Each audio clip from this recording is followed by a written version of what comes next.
Muy bien, jóvenes. A ver, ¿dónde está? Ya. Paul Sebastián. Dice, profesor, ¿los pensadores clásicos también desarrollan una reflexión antropológica? En efecto que sí, porque recordemos que es el hombre que conoce a Dios. Pero, el centro de su reflexión no está en el hombre, sino más bien está en Dios. O sea, por eso en las pinturas medievales se pintaban más escenas bíblicas, ¿no? En cambio, si ustedes conocen esa famosa pintura de Leonardo, El hombre de Vitruvio, Dios no está en el centro, está el hombre, ¿no? Entonces, claro, los pensadores de la escolástica pensaban en el hombre, sí, pero no era el centro de su reflexión. El centro de su reflexión era, jóvenes, el Dios, ¿no? Dios, ¿cómo conocemos a Dios? Muy bien, jóvenes, tenemos que comenzar esta clase. Muy bien, gracias más bien a ustedes por sus preguntas. No voy a encender la cámara ya, jóvenes, porque como la conexión veo que no es tan fluida, quiero que, digamos, para garantizar, ¿no?, que mi voz se escuche y todo, ¿no? A ver, jóvenes, muy bien, sí, igual le quería comentar eso, ¿no? Filosofía en Latinoamérica y en el Perú, ¿no? A ver, filosofía en Latinoamérica y el Perú. A ver, jóvenes, ¿por qué los profesores de filosofía necesitamos, es necesaria esta semana 5? Puesto que ustedes son filósofos que viven en Latinoamérica y en el Perú, y naturalmente, en algún punto de la clase, del curso de filosofía, ustedes van a decir, a ver, el profesor me habló de filósofos griegos, filósofos italianos, filósofos franceses, alemanes. ¿Es que acaso no hay filósofos mexicanos, argentinos, peruanos? Entonces, para no dejarnos con esa pregunta, digamos, pendiente, es necesario hacer esta semana de filosofía en Latinoamérica y en el Perú. O sea, ver la filosofía que surge en esta parte del mundo, en vista que somos latinoamericanos y peruanos, ¿no? Pregunta de examen de admisión. ¿A qué problemas se enfrenta la filosofía peruana ¿cuáles son los dos problemas fundamentales de la filosofía peruana y latinoamericana? Ahora, el que marca la humanidad del indio y la independencia política está pensando en la escolástica y la ilustración, pero de nuevo, yo siempre le digo a los alumnos, capten bien lo que les están preguntando. La pregunta es cuáles son los dos problemas fundamentales de la filosofía latinoamericana, sí, en general. Y en general, y fue además la clave de la pregunta de examen de admisión, es el problema del origen y el problema de la autenticidad. El problema del origen se traduce en el interrogante: ¿cuándo se inicia la filosofía en Latinoamérica, ¿no?, y el Perú? Y el problema de la autenticidad, perdón, si esta filosofía es, digamos, auténtica, no es propia, es original. Por una cuestión metodológica y de orden, además, vamos a discutir el primer problema, ¿no? Muy bien, el problema del origen. ¿Cuándo comienza la filosofía en Latinoamérica y el Perú? ¿Ustedes creen que hubo filosofía antes de la llegada de los españoles? ¿Creen que hubo algo así como una filosofía inca? A ver, ¿qué creen, jóvenes?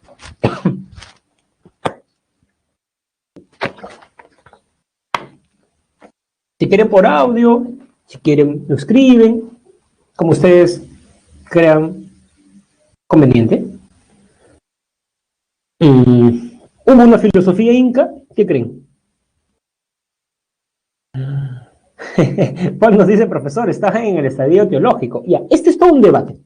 Algunos creen que sí, otros creen que no. Esto hasta ahora desata pasiones en San Marcos, de peleas, digamos, con la gente, cuando dices que no, porque dicen, no, pero ¿por qué? Si tú eres peruano, ¿no? Entonces, sin embargo, la PRE asume una postura. La PRE asume que antes de la llegada de los españoles no hubo filosofía, ¿no? Por eso dice etapa prefilosófica.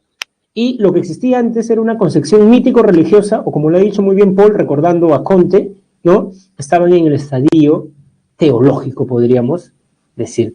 No llegaron al estadio metafísico, ¿no? Profesor, pero si ellos dividían el Ucupacha, el Hanampacha, el Caipacha, bueno, esa división también había en los griegos antes del surgimiento de la filosofía. No tengan mucho cuidado de confundir cosmología con filosofía, ¿no? La filosofía es racional, uno tiene que argumentar sus posiciones. Y eso aparentemente no había del todo antes de la llegada de los españoles. Entonces, la etapa filosófica o la filosofía comienza cuando los españoles llegan a Latinoamérica, ¿no?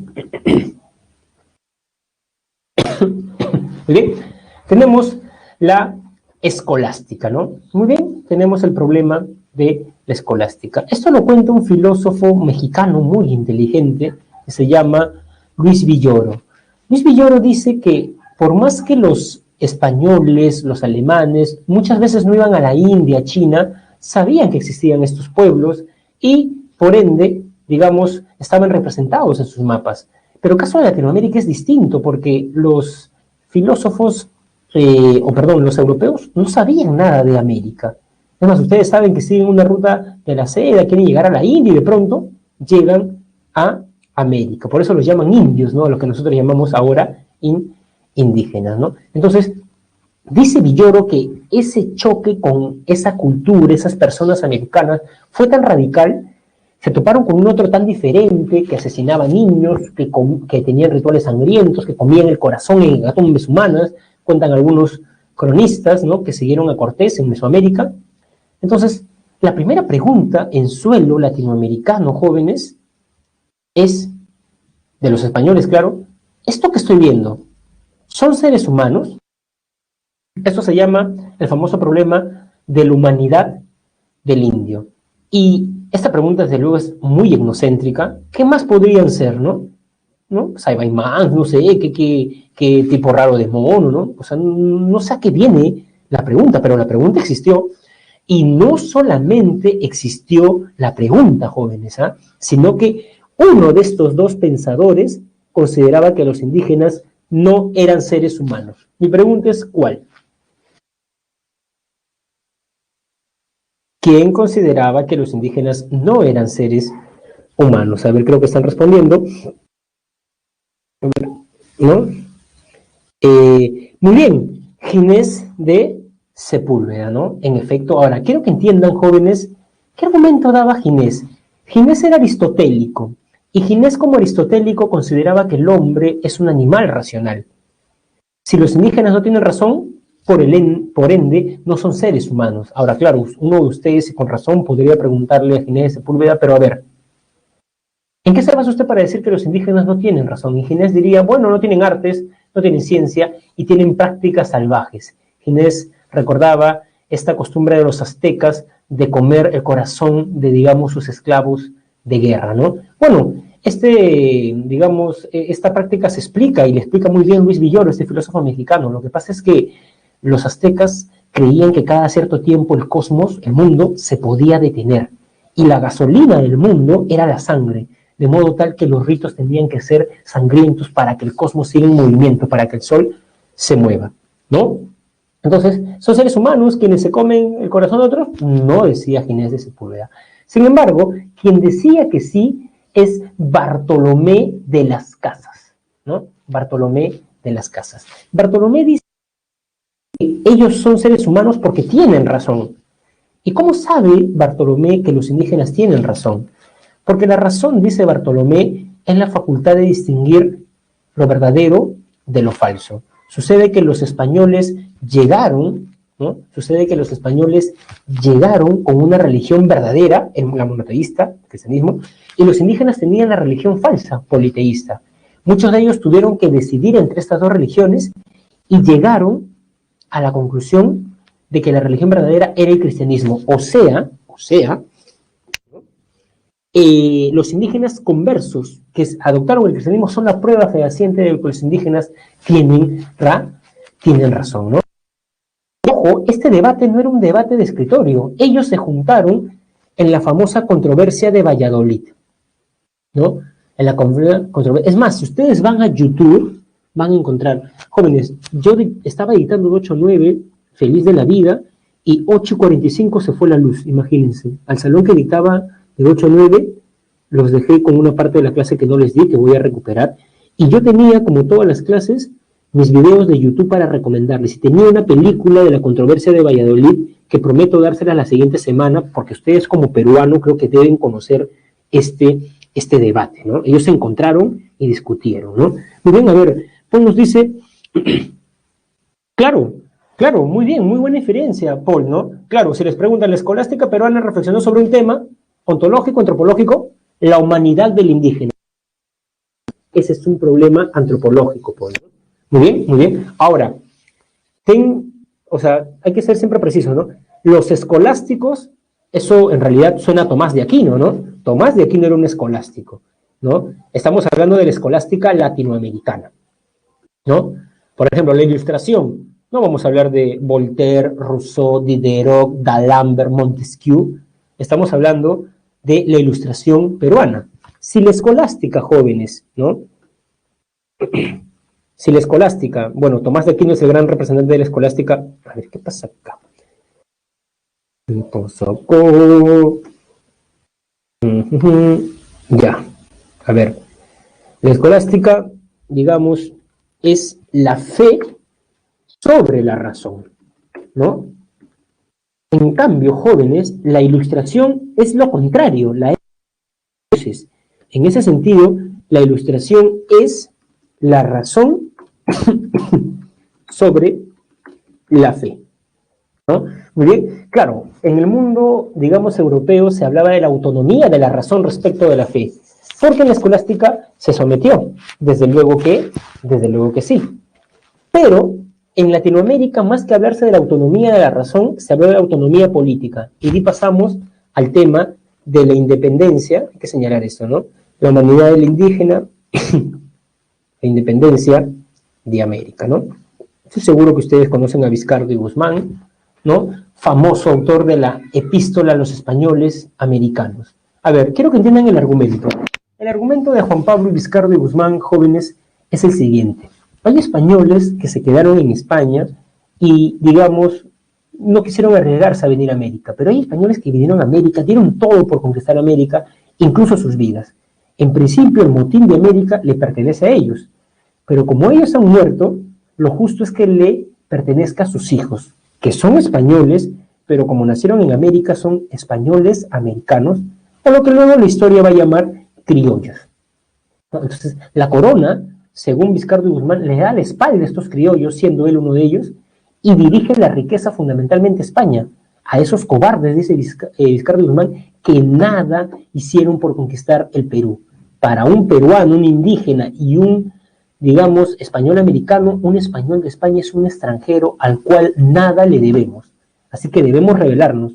Además, dice Vizcardo, no tenemos nada que perder, salvo las cadenas de nuestra esclavitud. Incluso Vizcardo dice que Europa es como ese esclavista viejo que vive a costa de ese joven esclavo americano, ¿no? América sería ese joven esclavo. Hay que tomar conciencia de que son ellos quienes dependen de nosotros y liberarnos. Naturalmente, por estas ideas pro independencia, junto a los jesuitas, los expulsaron del Perú, ¿no?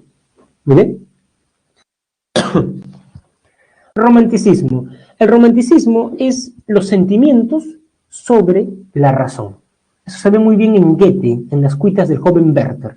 Werther es la personificación de los sentimientos y Alberto es la personificación de la razón. Lo que no entiende Goethe en la mayoría de cartas es por qué Carlota elige a Alberto, un ser frío, irracional, metódico, y no elige a un ser sentimental, emocional, una tormenta como él, ¿no? Esta disputa bastante interesante, digamos, entre si el hombre es un ser racional o es un ser sentimental fundamentalmente, lamentablemente no llega al Perú, en vista que nosotros recién, miren los años, perdón, recién nos habíamos independizado, y en vista que recién nos habíamos independizado, la realidad exigía a gritos una respuesta política. Y la pregunta, naturalmente, fue, bueno, no naturalmente, ¿no? Ciertamente fue la siguiente, ¿no? ¿Qué pasa acá? La pregunta es la siguiente, ¿no, jóvenes? A ver, ¿cuál es la mejor forma de gobierno? ¿No? Muy bien, tenemos, ¿cuál es la mejor forma de gobierno? Pensemos que Paul nos diga, profesor, la mejor forma de gobierno es la monarquía. Paul sería un conservador, seguiría a Bartolomé Herrera. Tengan cuidado, mucho cuidado, apúntenlo, escríbanlo, no sé, en su blog de notas, en un cuaderno, para mí es mucho mejor, diferenciar entre Bartolomé Herrera y Bartolomé de las Casas. Bartolomé de las Casas, a ver, volvamos. Bartolomé de las Casas está en la Escolástica. No, miren, ya pasaron 200 años, no creo que va a estar vivo, ¿no? Ese es otro Bartolomé. Bartolomé Herrera, ¿no, jóvenes? Así que tengan en cuenta eso. ¿Y qué pasa si, por ejemplo, Brian Hernán nos dice, profesor, yo creo que la mejor forma de gobierno es la democracia liberal? Usted sería partidario, estimado Brian, de Benito Lasso. Pero yo creo que hay algo fundamental que está en su separata que divide a Bartolomé Herrera de Benito Lasso. ¿Qué es esta cuestión? A ver, jóvenes, la cuestión es la siguiente. Bartolomé Herrera defendía el principio, el principio, o también en su boletín lo llaman la soberanía de la inteligencia. A ver, yo tengo una apuesta para que este curso sea para mí entretenido y también para ustedes, que ustedes entiendan el argumento. Así que les voy a dar el argumento que expone Bartolomé Herrera. A ver, Bartolomé Herrera dice, premisa 1, que en toda sociedad hay una mayoría ignorante que está pensando en cosas corporales y está pensando en satisfacer su egoísmo, pero por otro lado hay una minoría culta que están pensando en ayudar a la sociedad, porque los guía el amor al prójimo, y están pensando sobre todo, jóvenes, en cuestiones espirituales. Ahora, de esto se deduce que un error de las personas usualmente es creer que la decadencia de la sociedad es propia solamente de un tiempo. Pensemos que cuando uno de ustedes ingresa, su papá le hace una fiesta.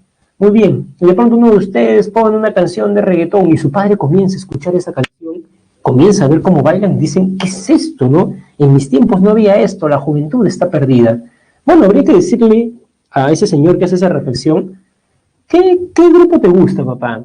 AC/DC, dice tu papá, o Led Zeppelin. Muchas canciones de AC/DC y Led Zeppelin son bastante sexuales, sino que son en inglés, ¿no? Y a veces uno no capta eso, ¿no? Pero eso de que ahora estamos peor que antes, en la década de los 90 había una danza brasileña que se llamaba la lambada, que era, creo que peor que el reggaetón. Entonces, ¿de dónde sacan eso que ahora estamos peor que antes? Solamente les doy un dato. Platón, siglo IV, en su libro La República, dice lo siguiente. ¿Por qué los jóvenes están tan preocupados en tener un cuerpo bonito? Y por eso los gimnasios están repletos. ¿Por qué no se preocupan así por tener un alma bella? Y por eso las escuelas de filosofía, las bibliotecas, diríamos ahora, están vacías. Pregunta, ¿eso que dice Platón para un griego del siglo IV a.C., se aplica en nuestros días?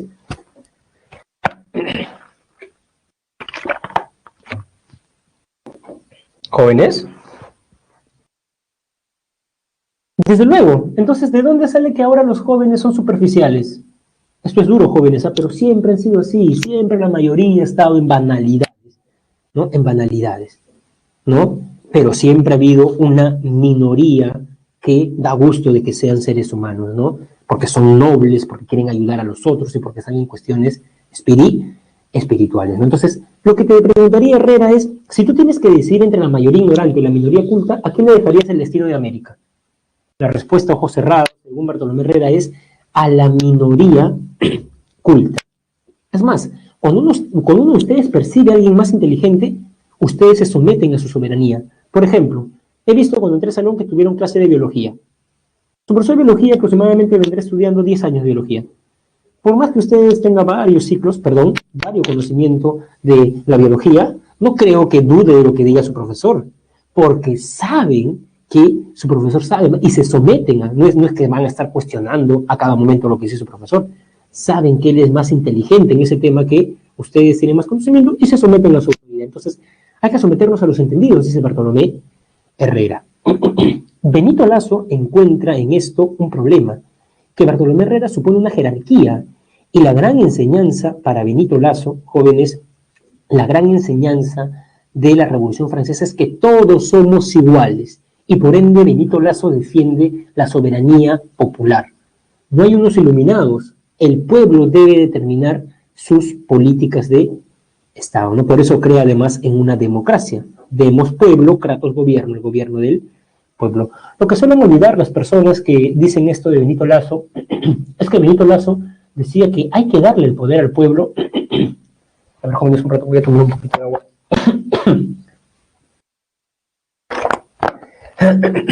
Le decía que Benito Lazo dice que hay que darle el poder al pueblo siempre y cuando el pueblo esté educado. Porque cuando el pueblo no está educado, ¿qué ocurre? Sin ofender a nadie, lo que ocurre en el Perú. Le das voto universal, quieren elegir a Keiko. Yo he votado ya 2 veces, jóvenes. En la primera Keiko pasó en primera vuelta, en la segunda también. ¿Quién asegura que quizás en la tercera la vencida? Tú le preguntas a alguien, oye, ¿por qué votas por Keiko? No, lo que pasa es que me regaló un tupper con 20 soles. ¿Qué hará como presidenta? Entonces, la democracia supone un pueblo educado, recuerden eso. Rápidamente vayamos al positivismo. ¿Quién es el representante del positivismo? Augusto Comte, como lo recordó Paul, ¿no? Estadio teológico, metafísico y científico, ¿no? O positivo, ¿no? Muy bien, el positivismo, como ustedes espero hayan captado la semana pasada, no solamente defiende la ciencia por una cuestión teórica, defiende la ciencia fundamentalmente porque la ciencia le va a dar orden y progreso a la sociedad. Un candidato presidencial que dice, yo modernizaré Lima aplicando la ciencia y la haré un país del primer mundo, es positivista, sabiéndolo o no. Esta filosofía, miren los años, llega al Perú cuando Chile nos había ganado la guerra. Entonces, el Perú necesitaba abrazar una filosofía que reforme su sociedad. Y esa filosofía, jóvenes, es el positivismo, ¿no? Esa filosofía es, sin lugar a dudas, el positivismo. Uno de los máximos representantes del positivismo en el Perú es Manuel González Prada, ¿no? Claro, yo sé que ustedes conocen esto de páginas libres, el discurso en el Politeama y más, pero ahora vamos a comentar un libro de González Prada que se llama El tonel de Diógenes. Diógenes haciendo referencia al filósofo griego, al Diógenes el cínico, ¿no? En ese libro González Prada tiene una cita que recuerdo casi de memoria, donde dice lo siguiente, ¿no? Dice, en siglos, en milenios incluso dice, en milenios de filosofía y teología, Occidente avanzó poquísimo. En 2 siglos de ciencia positiva, Occidente avanzó mucho. Lo que dice González Prada es, para llevarlo a la ley de 3 estadios, ningún pueblo avanza con la religión o con la filosofía. Eso no sirve para nada. Ningún pueblo ha mejorado con filosofía y religión. Los pueblos han mejorado con ciencia. Entonces, decía González Prada, ¿por qué en el Perú hay tantas facultades de teología y facultades de filosofía? Si eso no ha hecho mejorar a ninguna sociedad. Creemos más facultades de ciencia, ¿no? Biología, física, esto. ¿Qué necesita el COVID? Filósofos que estén pensando sobre la muerte, diría González Prada, o médicos, genetistas, virólogos que estén creando una vacuna. Entonces, González Prada en ese sentido defiende la ciencia, ¿no? Muy bien, en la misma Francia, el positivismo surgió en Francia con Comte, Henri Bergson criticó el positivismo porque, digamos, criticaba el reduccionismo positivista, así lo dice Salazar Gonde, ¿no? ¿Qué significa el reduccionismo positivista? A ver, jóvenes. El reduccionismo positivista quiere decir que la ciencia va a solucionar todos los problemas de la humanidad. Solamente les pongo un ejemplo. ¿La ciencia le puede dar sentido a la vida? ¿La ciencia le da sentido a la vida? Canadá y Japón, sociedades que aplican la ciencia. La tasa de suicidios es más alta que el Perú. En efecto, no le da sentido. La ciencia, lo que hace mejor eso es la religión, darle sentido a la vida. O sea, lo que está diciendo Bergson es que la ciencia tiene muchos grandes beneficios, pero creer que la ciencia va a solucionar todos los problemas habidos y por haber, eso es, digamos, el reduccionismo positivista, ¿no? ¿Por qué? Porque el hombre es un ser espiritual, necesita alimento espiritual, ¿no? La ciencia no puede pegar mi alma cuando se rompe por desamor, ¿no? Cuando, o sea, hay otras cosas. La religión hace mejor eso, diría Bergson, ¿no? Muy bien, Bergson es europeo, es francés, pero es leído acá en Latinoamérica. Es más jóvenes, ¿ah? Este dato es muy conocido para los filósofos. Bergson le escribe una carta a Iberico y le dice que es un filósofo que ha comprendido muy bien su filosofía, ¿no? Qué orgullo, ¿no? Que un filósofo francés le haya dicho a un filósofo peruano, usted, señor, es muy lúcido, ha comprendido muy bien mi filosofía, ¿no?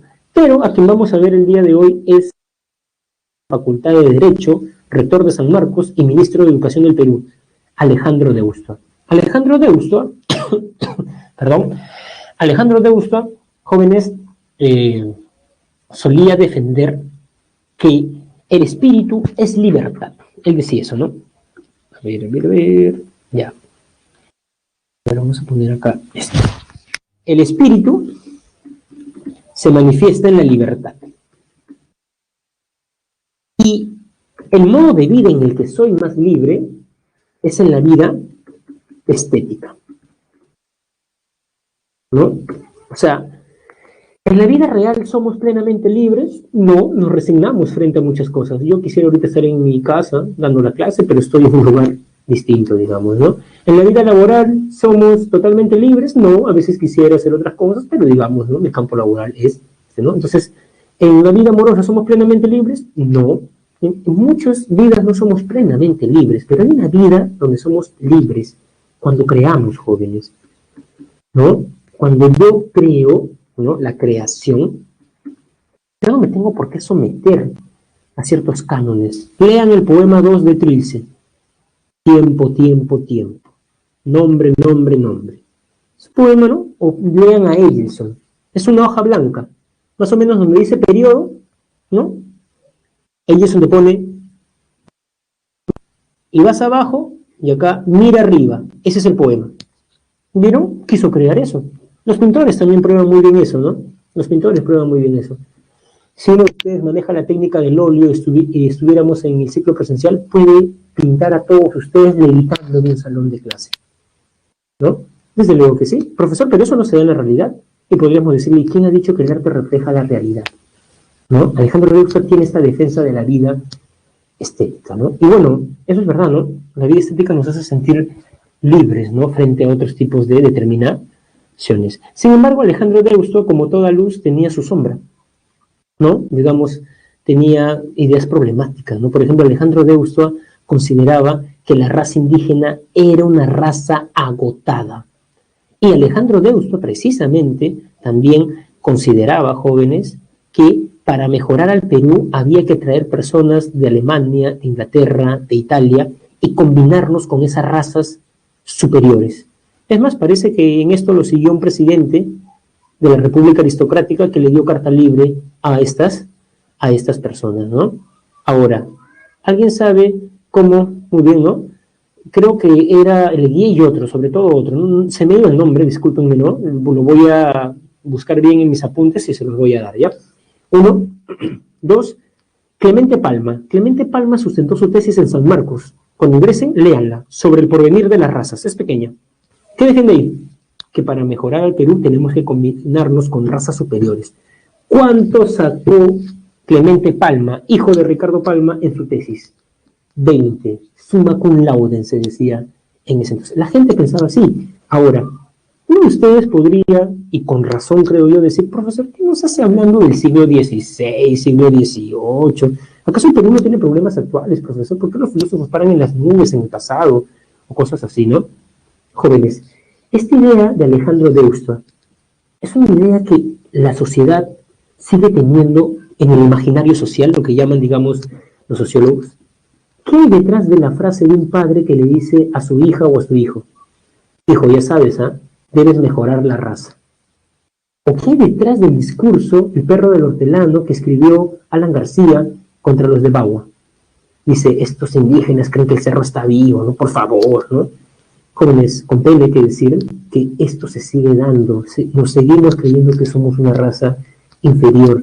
Y admiramos cuando un primo se va al extranjero y viene con una extranjera o extranjero. No, mi primo va a mejorar la raza, decimos, ¿no? Se va a casar con un alemán, con un francés, más, ¿no? Así que miren, ¿eh? El hecho que nos gusten programas como La Paisana Jacinta, creo que demuestra eso, pero digamos, lo dejo ahí porque podríamos seguir reflexionando de esto, pero nos llevaría a un terreno donde, digamos, no es la clase, ¿no? No es la clase. Solamente es ejemplos para que vean esto. Filosofía social. Allí Mariátegui, el gran sociales de masas, ¿no? Mariátegui funda el PSP, el Partido Comunista Peruano, en el 28, si no me equivoco, y ella funda en México la Alianza Progresista Revolucionaria Americana, ¿no? Si no me equivoco, el APRA, ¿no? Bueno, ellos tienen un debate muy, digamos, muy interesante, muy rico y fructífero en torno a quién era marxista. Aya de la Torre decía que Mariátegui era un europeizado, ya como se fue a Europa, creía que lo que se había dado en Europa se tenía que dar acá. Y Mariátegui le decía a Aya que en realidad era un hegeliano disfrazado de marxista, ¿no? Hay una correspondencia muy interesante entre ellos y unas, digamos, pullas, ¿no? Sin embargo, lo que es más probable que les venga en su segundo examen, creo, sí, segundo, porque esto no viene en el primero, si no me equivoco, es la teología de la liberación. A ver, jóvenes, ¿quién dice que la religión es el opio del pueblo?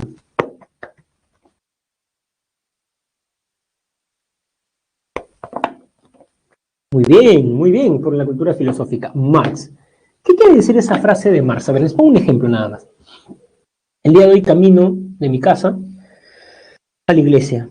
Y cuando estoy caminando, veo un niño descalzo en la calle. Veo un anciano vendiendo dulces. Veo una persona muerta que le ha atropellado el carro. Y veo injusticia, ¿no? Entonces voy a la iglesia y le digo al cura, ¿no? ¿Por qué Dios permite el mal en el mundo? ¿Por qué hay niños que trabajan? Bueno, a mí me conmueve mucho eso, ¿no? Ancianos también que trabajan, ¿no? ¿Por qué? ¿No? Y el cura me diría, a ver, Eleazar, primero Dios sabe por qué hace las cosas. Recuerda a San Agustín, Dios permite un mal, si de ese mal va a sacar un bien. Segundo, Eleazar, recuerda, este es un valle de lágrimas. Nosotros no hemos venido acá a ser felices. Vas a ser feliz en la otra vida, siempre y cuando te portes bien. Es más, el reino de los cielos es el reino de los pobres. Bienaventurados quienes lloran acá y bienaventurados a quienes les falta. Entonces, miren, yo entré a la iglesia, aspiré a algo, podríamos decir para Marx, me drogué, literalmente, el opio es una droga, y vuelvo a mi casa y veo a un pobre y digo, bienaventurado, porque de él será el reino de los cielos. No, ve a alguien llorando, bienaventurados, porque allá reirás. Entonces, ¿se dan cuenta? No me va a hacer cambiar el mundo la religión, va a ser como una droga. ¿Qué es un drogadicto? Tiene problemas, como todos creo yo, tenemos problemas, ¿no? ¿Quién diría que no los tiene? Pero uno los enfrenta.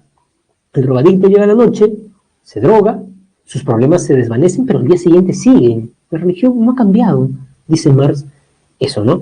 Muy bien. El padre Gutiérrez, filósofo peruano, que está vivo además, que está vivo, ¿no? Yo me lo crucé a él en una conferencia en San Marcos, ¿no?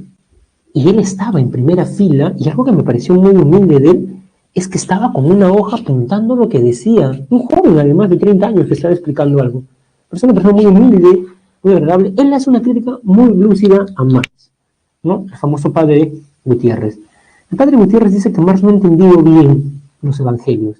Porque si uno lee bien los evangelios, podríamos decir que una característica fundamental de los evangelios es, jóvenes, la preferencia por los pobres. ¿Qué es la preferencia por los pobres?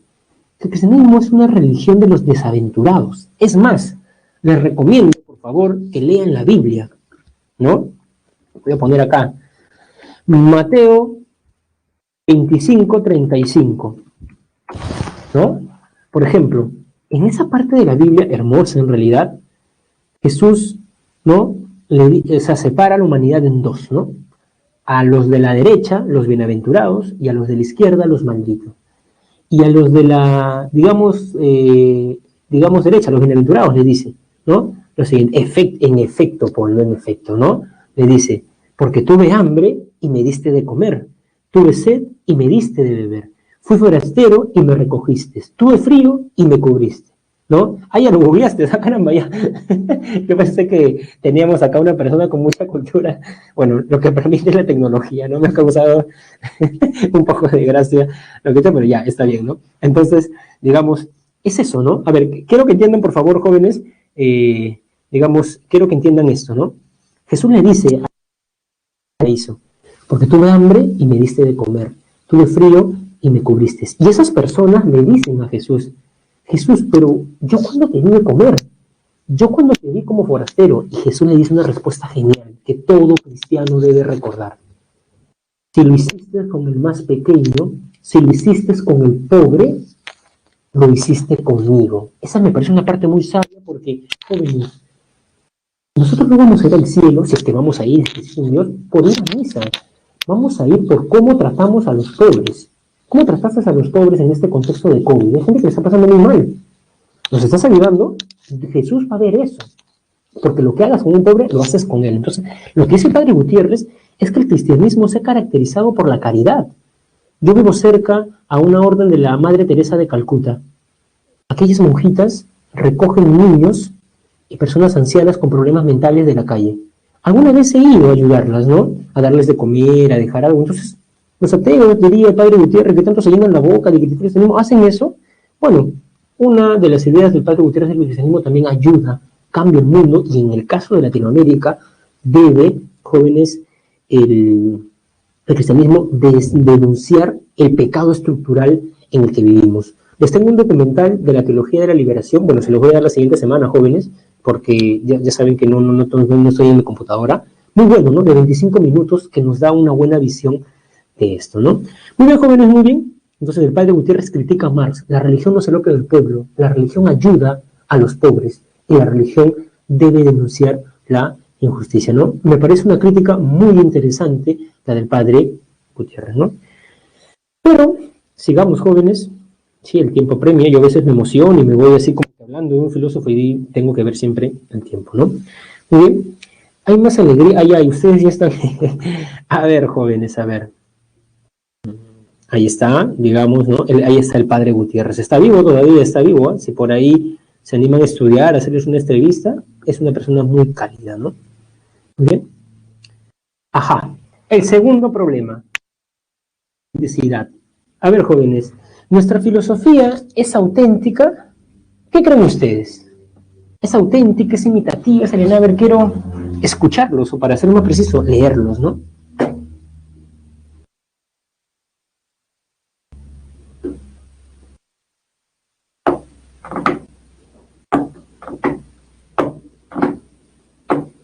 Es auténtica, dice Piero, y Xiomara, respuesta interesante, no creo que es una combinación. A ver, jóvenes, a ver. Salazar Bondy fue profesor de San Marcos, ¿no? Fue profesor de San Marcos. Cuando uno viaja al extranjero, ¿no?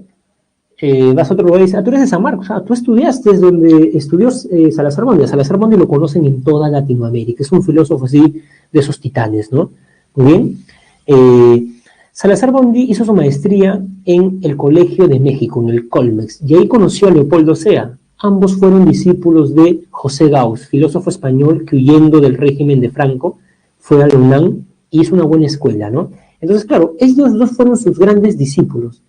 Pero cuando Salazar Bondy publicó un artículo diciendo que no hay filosofía en Latinoamérica, el otro gran discípulo de José Gauss, digamos, fue a librar la batalla con él. Pero a ver, quiero que, digamos, entiendan la argumentación, ¿no?, de Salazar Bondy. La filosofía latinoamericana es imitativa. A ver, ¿qué quiere decir esto? Les pregunto, jóvenes, ¿el romanticismo surgió en el Perú? ¿El positivismo surgió en el Perú? ¿No? Víctor Hugo, Francia, Comte, Francia, Bersón, Francia. El marxismo surgió en el Perú, Alemania, Marx, siglo XIX. ¿Qué es lo que nosotros hacemos según Salazar Bondy? A decir de Salazar Bondy, nosotros imitamos las ideologías que están de moda en Europa. Ocurre algo como ocurre con la música. El rock and roll se puso de moda. Si ustedes siguen a las primeras bandas de rock en Latinoamérica, son los Shakers y los Mockers, uruguayos y argentinos. Cantaban en inglés. O sea, no solamente imitaban el rock, imitaban el idioma, ¿no? De pronto sale David Guetta, digamos, y acá tenemos un David Guetta peruano. O sea, imitamos, jóvenes. Yo siempre he dicho, porque me parece algo patente para todos nosotros, el hecho de que hay un programa como Yo Soy, prueba que la cultura peruana es una cultura imitativa. ¿Qué hacen buscando a José José peruano? Si quiero escuchar a José José, escucho mexicano, ¿no? Pero José José peruano, que el Enrique Bunbury peruano, Enrique Bunbury está vivo, ¿no? Mejor lo escucho, ¿no? Me voy a España y escucho un concierto de Héroes del Silencio, ¿no? Entonces, eso prueba, no tengo nada contra la música, me gusta la música, por el contrario, pero jóvenes, hay que crear, ¿no? Creen sus canciones, canten con su propia voz, ¿no? digamos. Somos una cultura imitativa, ¿no? Muy bien, ¿cuál es el problema con ser una cultura imitativa? Que el ser imitativos muchas veces nos puede llevar a ser inauténticos, o sea, a no discutir nuestros problemas. ¿Por qué, jóvenes? Por ejemplo, soy un filósofo y veo que el marxismo está de moda. Imito, yo soy marxista, digo. Y la pregunta es, ¿Marx discute el problema de los indígenas? Una vez un chico en la Facultad de Ciencias Sociales que le enseñé el curso de Introducción a la Filosofía me dijo eso, profesor, ¿por qué Marx no discute el problema de los indígenas? Porque en Alemania ese no es un problema, jóvenes, ¿no? En Alemania ese no es un problema. En cambio, Mariátegui sí tiene que discutir ese problema, porque acá en el Perú sí es un problema. Entonces, la lección que quiero que saquen para que además relacionen estos dos conceptos es que cuando tú te compras ideología europea, te compras problemas que son europeos, no problemas peruanos, ¿no? Y tu filosofía termina siendo inauténtica. Otro dato con el marxismo, por ejemplo, de esto se burla Mariátegui, ¿no? En los siete ensayos, ¿no? Por ejemplo, ¿qué quieren hacer los marxistas? Acabar con el capitalismo. Pensemos que estamos en un edificio, jóvenes, ¿no? Pensemos que estamos en un edificio. Muy bien, a ver, acá lo vamos a hacer rápido. ¿No? Estamos en un edificio. Primero tenemos el esclavismo, luego el feudalismo, luego el capitalismo. Entonces el comunista que está acá, el marxista, dice, yo voy a acabar con mi tercer piso, voy a derrumbar el capitalismo porque es injusto. Entonces tú dices, caramba, qué bacán suena eso. Entonces en el Perú tú dices, voy a destruir mi tercer piso. Y Mariátegui dice, ¿cuál tercer piso? Si nosotros estamos en el segundo piso, en el feudalismo. ¿No? O sea, ¿cómo vas a querer destruir algo que ni siquiera has creado? El Perú ni siquiera es capitalista y quiere destruir el capitalismo. Ridículo, ¿no? Claro, es ridículo en realidad, ¿no? Entonces tengan cuidado, jóvenes, con copiar ideologías extranjeras. Eso se vio también un poco en eso del COVID, ¿no? Imitamos lo que hicieron los otros países. Ya cuarentena, que nadie salga a trabajar, ni eso ni lo otro tal. Bueno, jóvenes, ¿no? A ver, siempre se escapa entre ambas posiciones opuestas una facción que contradice ambas. Ya, a ver, en un momento, Dariel, por favor, ¿te parece si explicamos mejor las posiciones opuestas y después damos, digamos, algo, digamos, intermedio, ¿ya? Les decía que si imitamos la política que tienen países como España, Francia, Italia, ya, no hay que salir, que eso por el COVID, claro, a ellos el gobierno les da una pensión para que no salgan. Como uno pierde el trabajo, ellos tienen una suerte de pensión, hasta 3 meses dan eso. Entonces, eso tiene sentido allá. Pero acá en el Perú, en un país en el cual la mayor parte de la gente se gana el dinero día a día, esa política no tiene sentido, entonces termina siendo inauténtica, ¿no? Miren, y eso lleva a que sea alienada. ¿Qué quiere decir que sea alienada? Que representa la pérdida de nuestro modo de ser. Jóvenes, a ver, hay un cuento de Julio Ramón Ribeiro, hermoso, que se llama Alienación. Alienación cuenta la vida de Roberto, un afroperuano que se dio cuenta rápidamente que así como afroperuano no tenía las de ganar, ¿no? No tenía las de ganar. ¿Por qué? Un día va a una fiesta con uno de sus amigos que era pobre como él, pero era blanco, y lo dejan entrar. Muy bien, Paul, en efecto, luego se cambia de nombre a Bob, ¿no? Muy bien, Paul, que acá es la musa de todos ellos, ¿no? Muy bien, entonces, jóvenes, les decía que Roberto, que luego se cambia el nombre a Bob, quiere comenzar a imitar a los blancos porque se da cuenta que Keka se fija primero en un blanco.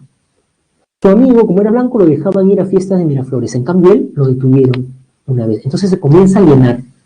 Se le hace el cabello, se tiñe, se echa talco en el rostro, va a la embajada de Estados Unidos a comprar ropa de segunda mano, va a Lima a estudiar inglés, ¿no? Entonces comienza a alienarse. Ese es un alienado. El que, digamos, quiere imitar la forma de ser de otra persona. Claro, hay actitudes culturales que suponen alienación. Por ejemplo, jóvenes, los que toman chocolate caliente en Navidad, 25 de diciembre. El chocolate caliente tiene sentido en Estados Unidos porque allá están en invierno, ¿no? Pero, por ejemplo, acá uno toma chocolate caliente y está sudando. Todavía preguntan, ¿no? ¿Por qué sudas? Obviamente que vas a sudar en pleno, digamos, verano, tomando chocolate caliente. Por ejemplo, los niños, ¿no? Recuerdo que en el colegio a mi hija un día le dijeron que escribe una carta a Papá Noel, ¿no? Bueno, esa carta era para mí en realidad, ¿no? Entonces, pídele algo a Papá Noel. Y mi hija puso que quería conocer la nieve. Entonces, cuando lo fui a recoger al colegio y me dieron la carta, entonces yo le pregunté muy sutilmente, le pregunté, ¿por qué quieres, no? Le dije, conocer la nieve. Y ella me dice, papá, porque en Pepa en Navidad hace un muñeco de nieve y yo no sé por qué no nieva, papá, ¿no? Entonces, por ejemplo, mi hija también se aliena viendo la televisión, ¿no? Entonces, jóvenes, ven, ¿no? Ven. Bueno, Farid me ha dado una buena idea, ¿no? Con barro, ¿no? Bueno, en realidad, Farid, te comento que yo pensaba a mi hija, porque le he prometido que la voy a hacer conocer la nieve, y yo pensaba llevarla a Ticlio, ¿no? Porque en Ticlio hay nieve, ¿no? Yo le he prometido que conozca nieve, no nieve norteamericana, ¿no? En Ticlio hay nieve, en efecto, mi papá me llevó de pequeño a Ticlio, pero voy a tener en cuenta tu opinión, ¿no? Con barro, sí, podría ser, ¿no? Muy bien, jóvenes, entonces ahora, quiero que entiendan lo siguiente. A ver, quiero que entiendan lo siguiente, muy bien, dice, ¿por qué la filosofía está así para Salazar? A ver, esto es importante, jóvenes, esto es importante. Porque para Salazar hay una dependencia, a ver, creo que esto mejor lo hago con esto, sí. A ver, hay una dependencia económica, ¿no? Hay una dependencia económica. Y cuando tú dependes económicamente de alguien, a ver, cuando tú dependes económicamente de alguien, ese alguien te puede dominar, dominación cultural. Profesor, no entiendo eso. A ver, el ejemplo más sencillo sería el siguiente, jóvenes. El ejemplo más sencillo sería el siguiente. Ustedes dependen económicamente de sus padres. ¿Eso qué quiere decir? Que sus padres pueden, en cierta medida, jóvenes, digamos, condicionarlos a qué carrera estudiar. ¿Qué pasa si el día de hoy uno de ustedes, digamos, después de haber llevado la clase de literatura, tienen un buen profesor de literatura, le dicen, papá, creo que me he equivocado de bloque, voy a postular a literatura? Su papá le dice, graciosito has venido el día de hoy. Si postulas a literatura, tú te pagas el examen de admisión, tú te pagas la pre, ¿no? Entonces, como sus padres digamos, ustedes dependen económicamente de sus padres lo pueden dominar. Entonces, esto también se da, jóvenes, entre países. Si el Perú depende económicamente de Estados Unidos lo puede dominar culturalmente como lo hace. Entonces, si tú quieres desarrollar una filosofía auténtica, y este es un digo, ¿no? Filosofía de la liberación. Primero debes independizarte económicamente y eso te va a traer una independencia cultural. ¿Qué les quiero decir? Cuando yo tenía su edad, comencé a apuntar las frases que más me impactaban, ¿no? Un verso de Vallejo, de Calderón de la Barca, de Nietzsche. Entonces siempre tuve la idea de, en el lugar donde estaba, ponerle frases, ¿no? Pero quería poner en una pared entera la frase Dios ha muerto. ¿Ustedes creen que mientras vivía en mi casa pude hacer eso? Miren mi nombre, jóvenes,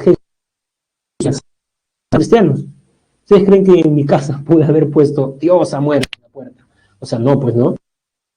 La casa de mis padres, ¿no? Entonces, ¿yo qué hice? Digamos, ahora sí tengo independencia económica, tengo mi departamento, entonces yo ya puedo poner ahí Dios ha muerto. Porque como tengo independencia económica, tengo independencia cultural. Pero esto que yo les he dicho de manera individual es sobre todo de países.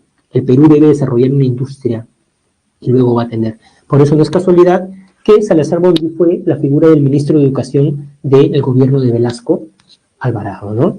Muy bien, jóvenes, entonces tenemos acá una respuesta negativa. Ahora tenemos, jóvenes, una respuesta afirmativa. ¿Qué nos dice Leopoldo Sea? A ver, creo que están escribiendo... ya. Me dice, claro, Rodrigo está comentando, por ejemplo, una suerte de... A ver, jóvenes, solamente un punto, ya un punto, por favor, un punto. Tengan cuidado con la palabra alienación, porque creo que en el mundo actual ya es muy difícil que alguien no esté alienado, ¿no? Por ejemplo, si ustedes me preguntan, profesor, ¿qué idioma estudió para dar su examen de suficiencia antes de intentar su tesis de maestría? Inglés. Profesor, ¿qué bandas le gusta? Led Zeppelin, The Beatles, The Doors. Uno dice, profesor, ¿por qué no le gusta Clavijo y Chela? Está alienado el profesor. Es más, yo estudié filosofía. La filosofía es europea, ¿no? O sea, ya en este contexto no tiene mucho sentido, ¿no? Creo, ¿no? ¿Quién? A ver, ¿qué hace la mano quien no está alienado? Difícil, ¿no? Es más, yo estoy hablando a través del español, ¿no? El español no es nuestra lengua, digamos, originaria, ¿no? Pero entonces tengan, digamos, cuidado con eso, ¿no? Lo digo para que no estén en esos debates de que eres alienado tú o yo, todos lo somos, creo, a nuestra manera. A ver, jóvenes, a ver, vayamos ahora a la respuesta. Actualmente decimos que no hay alienación.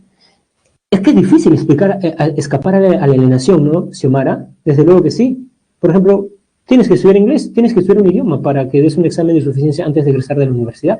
Desde luego que sí. Ves una serie en Netflix, muy bien, La Casa de Papel, está hecha en España, ¿no?